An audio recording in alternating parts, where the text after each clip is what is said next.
Hello and welcome to yet another video by Robotics and Mechatronics Research Lab, Mechatronics Engineering, Chitkara University. So today we are here with a tutorial on development of a bipedalic robot. In this, you're going to learn about the hardware and software parts of this robot. So let's get started without wasting any more time further. So our biped is already in a working condition. We had made this around a year ago, whereas the main point of this video is to make you learn on how to build one. So I shall disassemble mainly only the electronic components to make you understand all of this in a much better way. I shall not be disassembling the mechanical components as it shall not be feasible to do so as far as the scope of this video is concerned. Moreover, it is fairly easier to assemble and disassemble only the electronic circuitry. Let's get started with disassembling.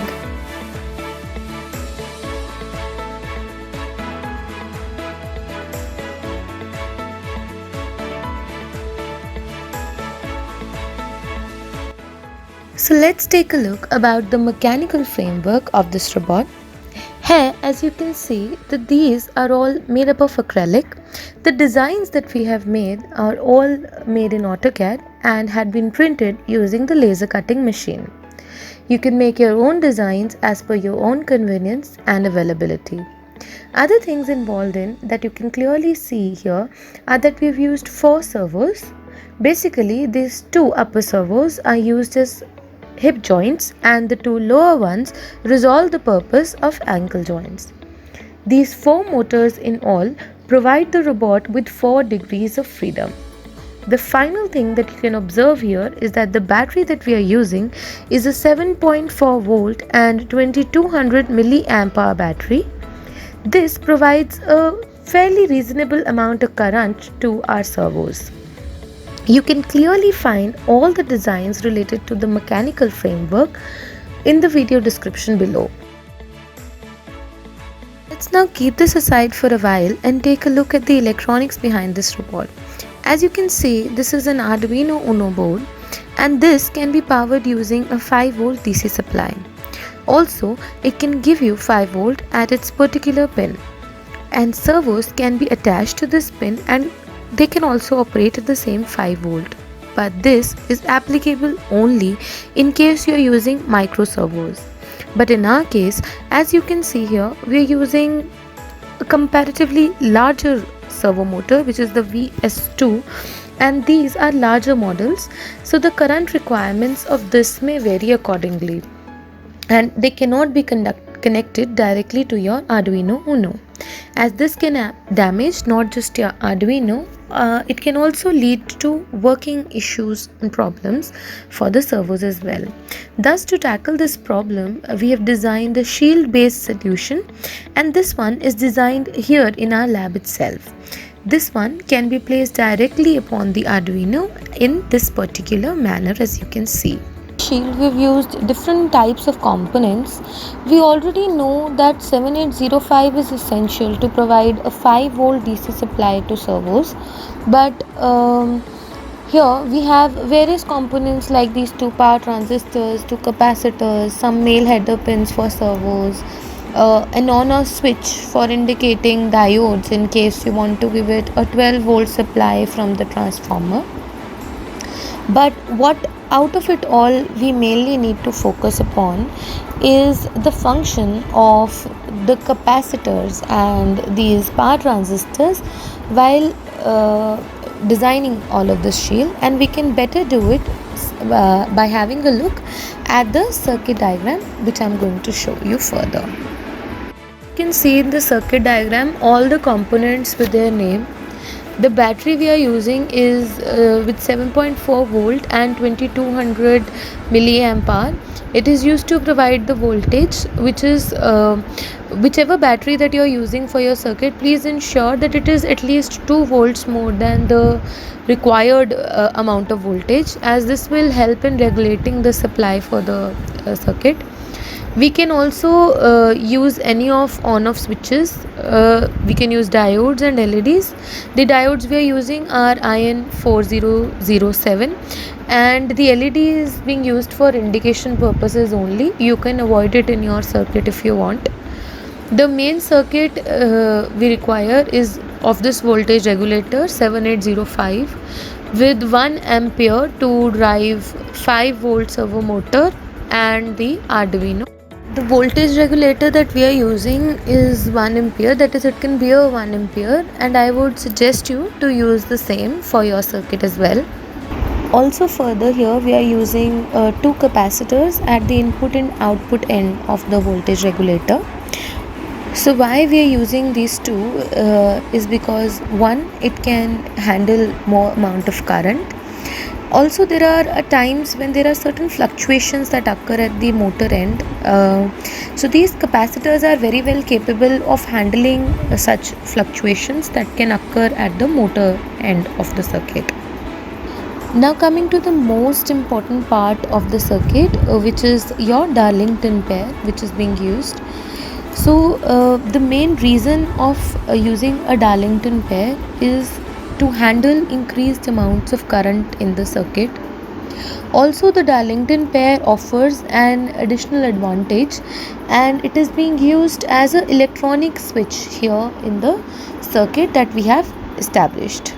You can see the collector of the Darlington is connected to pin number 7 of the Arduino, and emitter is connected to the supply of servos. There are these two transistors, the NPN type CL1005 and MJE3055T. The base of transistor CL1005 is connected to output voltage regulator because it is NPN type and it requires positive voltage for the base. We need switching here as the Arduino takes a good 2 to 3 seconds to run its bootloader. And during this duration, in order to avoid any false signal, we put pin 7 of Arduino to low in order to ensure that no supply goes to the motor during this time. After this, when Arduino comes to the setup loop of the main program, we make the pin 7 to high in order to ensure that only 5 volt is going to the servos for their operation. Let's now take a look at the code for this circuit.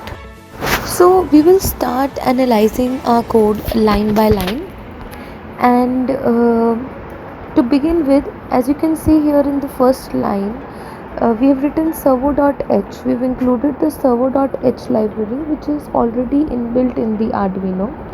You can clearly find any of these libraries when you just open the example section of your software.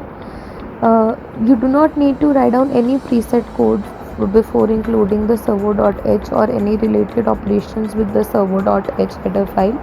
This is already predefined in the Arduino itself. In the second line, we have created 4 servo objects to control the servo motor. As we all know that we can connect the servos to the Arduino using the pins like the pin number 3, 5, 6, 9 and so on. And we can also basically connect up to 12 servo motors on an Arduino, as the servo.h library is going to give us the freedom to connect 12 of them. 6 initially are connected on the 6 PWM pins, and the 6 others are that can be connected on the 6 pins on the analog port. As you can see here in the void setup, that we have already connected our servos to pin number A1, A2, A3 and A4. All of these are analog pins. Also we have certain variables which we have defined, and this is defined with respect to the target servo position and the current servo position. The data type of each of them is integer, that is. As you can see, particularly in this section of the code, the initial line given here represents that the digital pin 7 is initially set up as a output pin, and in the very next line we have given low status to the pin number 7. Now this is done in order to ensure that the servo power is off. Why do we need to do the servo power off is because as you had seen in the circuit diagram also, this was because the in order to avoid false triggering, the collector of your Darlington pair is connected to pin number 7, and that's the reason that we have declared pin number 7 as the output pin. In case you give a high pulse to this, the this is eventually going to lead to flow of current from the Darlington pair, and this will power your servo motors instead. But initially, because of the bootloader of the Arduino, we do not want any false triggering to occur, so we have to keep it low only.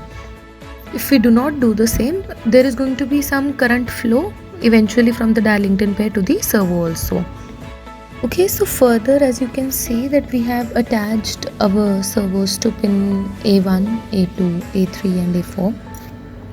We've used this a variable name here in particular, which is pos A. This is basically, if you see above, you can see that this is a representation of the target positions for different servo motors. So likewise, pos A is for position or the target position of servo A, pos B for target position of servo B, pos C for servo C, and pos D for the servo D. The values that are being shown here, these are particularly depicting the initial position, and this may vary according to the servo's initial angles. Fine. So this is all about how we are declaring. Next, we also have this count equals to 0 in the void loop, basically with pin 7 going to go high for servos to work. So we've designed our logic in a manner that we see that if the count is less than 500, the following initial values are given to the motors. So in this one, basically the motor is going to stand erect. In the next condition, if the value is greater than 500 and less than equal to 550, the motor is going to tilt right. Similarly, if the count lies less than equal to 600 between the above range 550 to 600, then it's the movement of right hip forward. If the count is less than equal to 650, then it is going to tilt right. If the count is less than equal to 700, it's going to tilt left. And if the count is in the range from 700 to less than equal to 750, the left hip forward movement is going to be used. So all of these values that we've put up in our code, these had been taken by checking the angles of the motor for every position. So, and for every position we had to calculate on the values according to the servo angles. So you can design the same depending upon the positions that you are using and depending upon the servo angles. Further, if position A is less than position AI, that is small a and capital A, that is current servo position is less than the target servo position, then increment steps up by 1 degree. And if position small a is greater than position caps A, that is the current servo position is greater than the target position, then decrement steps 1 degree. So if position A and position caps A are both equal, that is the current position is equal to the target servo position, then we are going to write the target in the description box below. And thank you for watching. Please stay tuned for our upcoming videos.